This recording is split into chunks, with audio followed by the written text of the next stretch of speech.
Vous écoutez Europe 1, il est 9h30.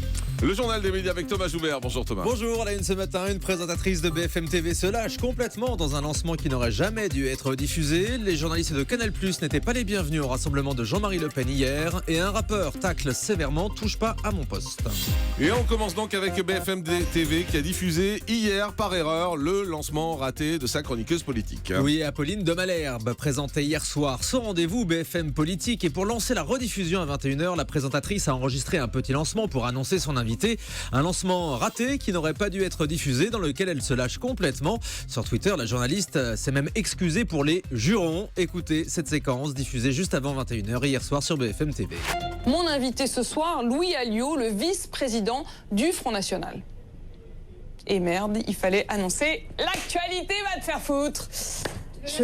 À la une de l'actualité sur BFM TV, 17 000 selon la Ce qui est très préfecture. drôle, c'est les journalistes selon la qui CGT. reprend derrière. Ça a été diffusé là? Bah oui, bien sûr. On l'a parce que c'est passé à l'antenne, pas vrai, effectivement. la pauvre. C'est très drôle.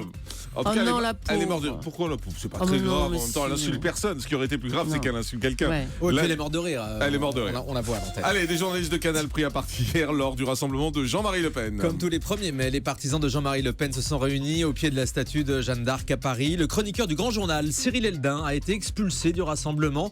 Son caméraman attaqué physiquement par les manifestants, comme il l'expliquait lui-même au Huffington Post.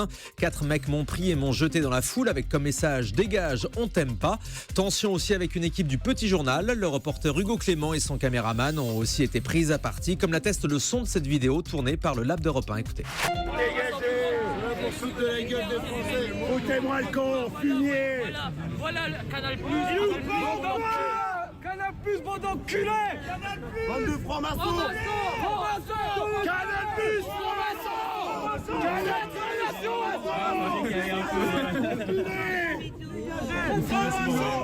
Foutez-moi le con. Voilà, je pense qu'on verra les images ce soir d'ailleurs dans le Petit Journal. Le producteur de Nicolas Canteloup ne veut pas de prime sur TF1. Dans une interview au Figaro ce matin, Jean-Marc Dumontet affirme que TF1 adorerait monter un prime time autour de Nicolas Canteloup. Mais selon le producteur, ce prime nécessiterait de faire un spectacle excellent. Or, il dit ne pas avoir les ressources nécessaires en termes d'écriture et de disponibilité. Je n'ai aucun souci à dire non à TF1, explique-t-il. Changement de présentatrice pour donner les points de la France à l'Eurovision. C'est capital. Ça. Vous avez C'est du qui lourd. d'habitude? On sait même pas Ça qui devait être c'est. Virginie Guillaume. Ouais. Oui, comme Ah. l'année dernière, elle devait intervenir pour la France. Donc pour donner les points de la France à l'Eurovision, c'est important. C'est quand Ça même dure 10 200 secondes surtout. Oui, mais il y a 200 millions de Ouais. téléspectateurs. Grosse responsabilité. Et finalement, ce sera Élodie Gossuin, l'ex-Miss France et Ah. animatrice d'RFM. La bien. cérémonie en elle-même sera commentée sur France 2 par Marianne James et Stéphane Bern. Concours placé sous très haute sécurité cette année, puisque ce week-end, le Daily Mail affirmait qu'une cellule djihadiste de Daesh se trouverait en Suède et planifierait une attaque terroriste contre le concours de l'Eurovision. Du coup, les organisateurs et la police suédoise ont décidé de renforcer la sécurité. Et puis ce soir, un nouveau numéro de Crime en direct à partir de 20h50 sur Énergie 12. Oui, vous reviendrez sur 2 affaires criminelles non résolues. Le standard de l'émission sera ouvert pour que les téléspectateurs puissent apporter de nouveaux éléments à ces affaires. Et vous recevrez Jean-Marc les familles des victimes sur le plateau.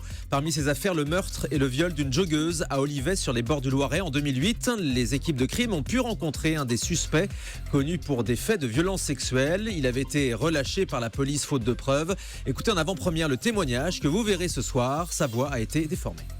Ils m'ont fait chier 48 heures pour un dossier que j'ai rien à voir.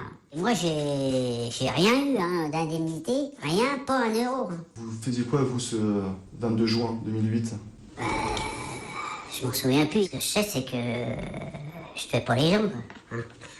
Pourquoi les policiers sont venus vous voir, là? Parce que c'est des bons à rien. Et c'est une honte. Ils voulaient me coller le meurtre de la joggeuse sur le dos. Tout ça parce que, bon, les petits antécédents judiciaires, comme tout le monde. Comme tout le monde, bien évidemment. Témoignage exclusif à découvrir ce soir à partir de 20h55 sur Énergie 12 pour Crime. Émission réalisée en direct avec les familles et avec vos appels, bien évidemment. Le rappeur Gringe tacle touche pas à mon poste. L'acolyte d'Orelsan qu'on voit régulièrement dans la pastille bloquée du Petit Journal était l'invité d'On n'est pas couché samedi soir et il s'en est pris à touche pas à mon poste en revenant sur la gifle de Joe Star à Gilles Verdez. Il a déclaré qu'il avait trouvé le geste de Joe Star progressiste d'aller baffer de manière symbolique la télé-poubelle qu'il considère comme la télé qui rend bête.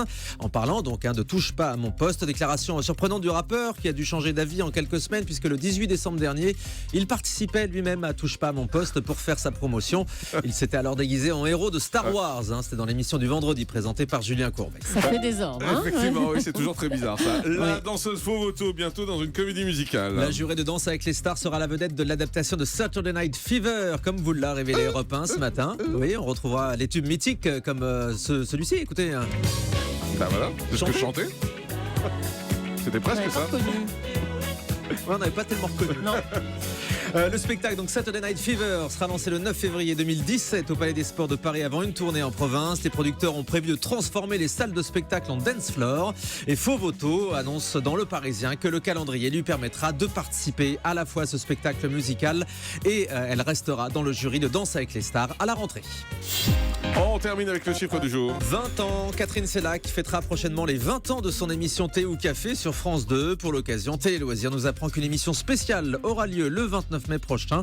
La présentatrice devrait pour l'occasion céder sa place à des humoristes. Merci beaucoup.